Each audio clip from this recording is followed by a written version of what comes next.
ரிஷபம். ரிஷபராசிக்காரர்களுக்கு இப்போது 1ஆம் இடத்திலிருந்து 2ஆம் இடத்திற்கு போகிறார். அருமையான இடம், காசு பணத்திற்கு நல்ல இடம், குடும்பம் அமையக்கூடிய இடம், ஏற்கனவே பிரிந்திருந்த குடும்பம் ஒன்றிணையக்கூடிய இடம், வாக்கு பலிதம் இருக்கக்கூடிய இடம், பணம் சம்பாதிக்கக்கூடிய இடம்.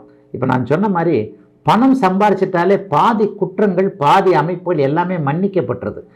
நீங்கள் உங்ககிட்ட ஒரு மோசமான பழக்க வழக்கங்கள் இருந்தாலும், நீங்களே ஒரு கெட்ட நோக்கத்தோடு இருந்தாலும் கூட, பணம் என்கின்ற ஆயுதம் உங்களுடைய பின்னால் இருக்கும்போது நீங்கள் நிறைய விஷயங்கள்லாம் மன்னிக்கப்படுறீங்க, அல்லது நிறைய விஷயங்களில் கண்டுகொள்ளப்படாமல் விடுகிறீர்கள் இல்லையா?